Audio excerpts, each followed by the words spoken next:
Hey folks, me again. Today I want to talk about the match game Hollywood Squares Hour, which seems like a good concept, although it's sort of flopped. Not because of Match Games half, but Hollywood Squares half is what kind of ruined it. At least when the two shows split up, they did much better. In fact, at least one of the two shows is still going on. The other one needs a total reboot, and if it's going to be rebooted, it needs to be done correctly. So, what went wrong with Match Game Hollywood Squares Hour? Well, let me tell you. Actually, before I get to that, let's talk about the Match Game half. Everything on Match Game is perfect. There's nothing wrong with that. They have two players playing the game. You have 5 celebrities and then one of the two hosts. Gene Raber and John Bachman basically alternate as hosts. Gene does Match Game. John, also known as Bowser from Sha-Na-Na, does Hollywood Squares. Makes you wonder why Peter Marshall and John Davidson and Tom Bergeron did not do this at the time. And I think they're relieved they didn't do this variation. But other than that, let me explain the gameplay of Match Game first. In Match Game, you basically pick card A or B. Gene will read the card and the panelists will write down what they think is the best answer to that. For example, Dumb Dora So Dumb, how dumb is she? She's been in kindergarten for so long, she's the only girl in class with blank. That's a sample question. And yes, Dumb Dora is asked on this variation. They also ask about Dumb Donald, Old Man Periwinkle, Fat Frita, and Mrs. Perkins, just to give you a few examples of the show. To be fair, I wish the new Match Game with Alec Baldwin would bring back questions about Old Man Periwinkle. I love those questions. At least they brought back Dumb Dora, so that's something. But it's the best of 3 rounds, just like Match Game PM. And the one player who has the most matches at the end of the 3 rounds will move on to play against the champion in Hollywood Squares. If there's a tie at some point of the 3 rounds, they will go to a sudden death tiebreaker. The 6 celebrities will write down their best response to the tiebreaker, and the 2 contestants will also write down their best response to that. And whoever's the first to match the first celebrity will move on to play Hollywood Squares against the champion. The other player we say goodbye to. Here's where the Hollywood Squares part is a problem. It's not the host John Bachman. I actually have total respect for him. I love Sha-Na-Na. I love Bowser. Well, that Bowser, not the other one. And the gameplay is simple. You get 3 celebrities in a row. Vertically, horizontally, diagonally, or get 5 squares before your opponent does. That's simple, right? Here's where the problem comes. On the actual Hollywood Squares, if you manage to win a round, whether getting 3 stars vertically, horizontally, diagonally, or earning 5 squares first, depending on which version you grew up with. If you grew up with the Peter Marshall era, the first 2 rounds were worth $250. On the John Davidson variation, it was worth $500 for the first 2 rounds. But if you grew up with the Tom Bergeron variation like I did, it was $1,000. Although the very early episodes, it was $500, just like the Davidson era. Although the Bergeron variation will be my favorite overall. That's going to be a topic for another time. Here's where the problem comes on this variation. For each circle or X you get $25. And if you win a round, you get $100. Which is messed up. I mean, that is a big problem. If you grew up watching classic or modern Hollywood Squares, it could throw you off. It would confuse you. You'll be like, this isn't how the gameplay is done. Whose idea was it to change the formula?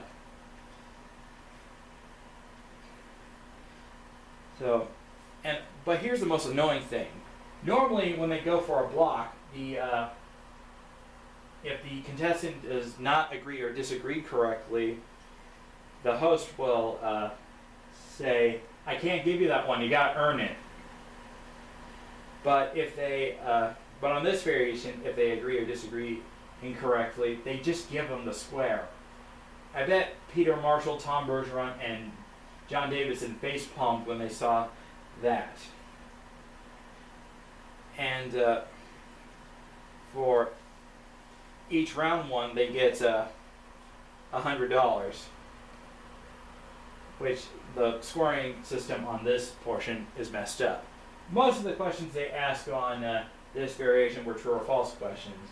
So the questions are okay, but they don't always have the humorous answers like they usually do on the other variations of Hollywood Squares. And it doesn't matter which one you grew up with, all variations have a celebrity joking at first, and then they say, no, the actual answer is, I believe this answer. So you would probably know what I'm talking about.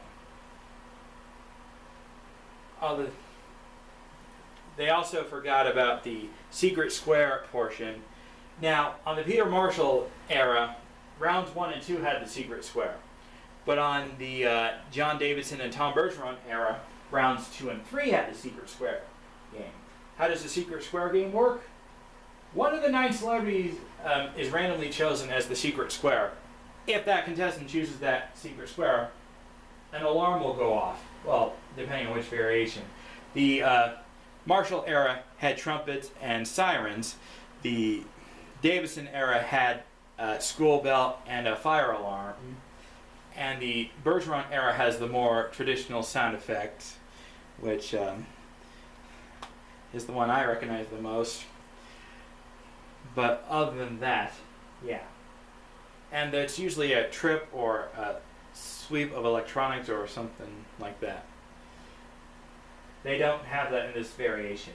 And whoever has the most cash after the end of the game moves on to the bonus round. The bonus round I'm actually okay with, although if they were to bring back Match Game Hollywood Squares Hour, here are some changes I would fix on that. I will get to that in a moment.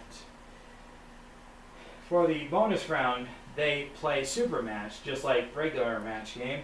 They have to pick, they pick 3 celebrities out of the 9. It's normally 6 on the original show, but having 9 people to choose from, there's nothing wrong with that. The third most popular answer will get you $250. The second popular, $500. The popular, $1,000. But if you fail to get any of the 3, it's $100. And then you pick one of the 9 celebrities. Oh, and by the way, Gene Rayburn hosts the bonus round on this, if you were wondering. Gene hosts the first half and the bonus round. John does the Hollywood Squares portion. There are 9 cards. There are 4 of them have 10s, a multiple of 10. 4 of them have a multiple of 20, and there's one that has a multiple of 30. And that's how much cash you're playing for. So if you get 1,000 by having the popular answer, and you pick the celebrity who had the times 30, you could be playing for a total of $30,000 if you match correctly with the final super match. The host will give you, it has to be exact match, no differences about it. So here's what I would do to make the Match Game Hollywood Squares even better than it was. Match Game is perfect. We don't need to touch upon that. But here's where Hollywood Squares could be fixed up. Change the scoring system to the way we know and love. If they get 3 in a row or 5 squares for the win, they get $1,000. Round 3 will be worth $2,000. And if time runs out, they get $500 per square. And whoever wins Hollywood Squares goes on to the bonus round. For the bonus round, here's where I would add a bit of Hollywood Squares to the mix. Of course, I'm going to go for one of the 2 best bonus round concepts. And it's not the H2 bonus round, unfortunately. So, but it's going to be the 90s variation. On the 90s variation, you pick a celebrity, they reveal the prize you're playing for, and you answer a question, or they have to answer a question. You have to agree or disagree correctly to win that prize. So here's where I would tie that with the new Match Game Hollywood Squares Hour if they decide to merge the 2 again. And if they're going to do it, they got to do it right. The Hollywood Squares host will ask the celebrity chosen of the following 8. But if they choose the Hollywood Squares host themselves, then the Hollywood Squares host will ask the match game host the question. And the contestant will have to agree or disagree correctly, and then they would be playing for double the value. So instead of 30,000, they'd be playing for 60,000 if they're lucky.